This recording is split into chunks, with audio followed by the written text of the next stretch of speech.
The bottom floor of the mall shook from the intense fighting going on above. Ramiel sat underneath the counter of the magic item shop the party had visited just a few days prior. He was scared. Was his big sister going to be okay? He didn't know. He was alone with his thoughts, hiding like Mr. Jonas had told him to. However, his thoughts were interrupted by the sound of a door opening. A person had entered the shop. He managed to get a glance. Long, silver hair, a jacket much too large for her small stature, and bright purple eyes. A young girl walked in, seemingly without a care in the world. She looked around at the walls of the shop for a bit before making a pouty face, seeming annoyed. Oh, great. It's gonna be one of those hidden door things, isn't it? Nice going, Hemi. Always leaving me with the hard part.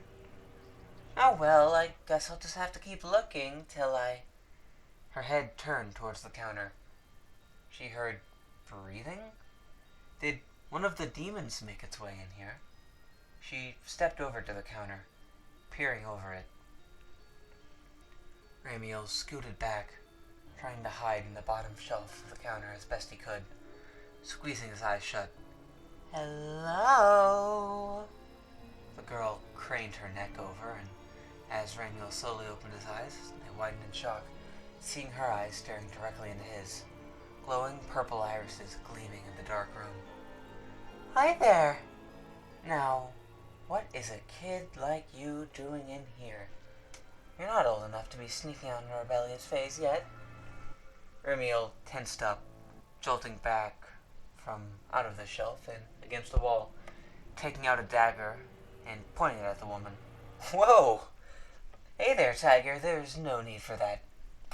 Get away from me! You don't want to mess with me. Oh, really?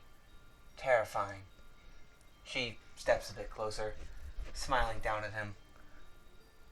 I told you to get back. You work with that evil mean lady, don't you? Your boss is gonna be really mad if you attack me.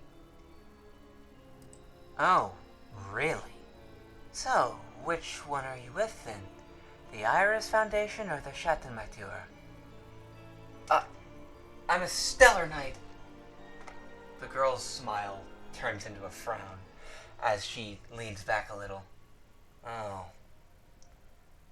Well, you're wrong then. I don't think the boss would care one bit. She cracks her neck, pointing a finger out towards Ramiel. Sorry, kid. I don't really have time to play with you. Wait! Ramiel panics, firing off an eldritch blast, catching the girl off guard.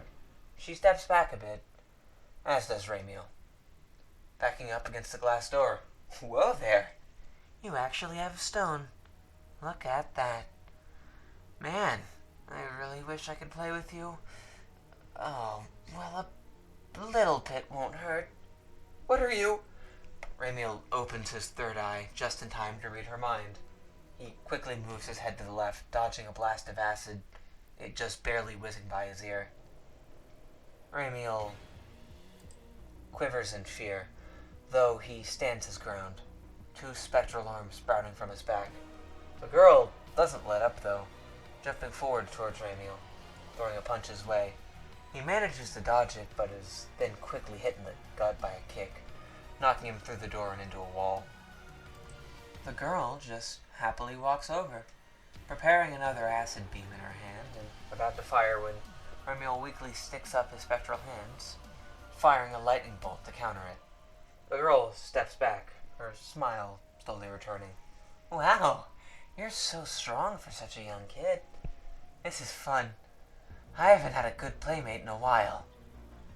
The girl steps forward again, seemingly about to attack, when the whole building shakes and a wave of magical pressure fills the halls. Hemi? She seems surprised at the sudden magical surge. I guess I have less time than I thought. She turns her attention to Ramiel, who is struggling to get up. Sorry, kid, but it looks like I don't have enough time to keep playing with you. She sighs, holding up her hands. But I also can't have you blabbing about me. Guess I'm gonna have to do a bit of snipping. Don't worry, though. You won't even remember what you're missing. Concealment of reality. Before Ramiel can do anything, his eyes glaze over, and the room is filled with a series of spectral film reels. The girl takes hold of a section gently in her hand and snips a piece out. The broken reel, now in her hand. She quickly eats it, and the strip fills itself in with a blank piece. The girl then claps, and the reels disappear. However, as they do, Ramiel collapses to the ground, unconscious, his memories of the encounter and his injuries sustained during it both disappearing. The girl leaves with a soured expression, re-entering the shop to search around, eventually finding a hidden door. Ah, here we are. Before entering, though, she hesitates, looking back and at the ceiling above. Good luck, Hemi. Thanks. She then turns back towards the secret corridor, walking down a staircase into an ominously lit room. Ramiel would wake up just a few minutes later, with no memory of what had happened.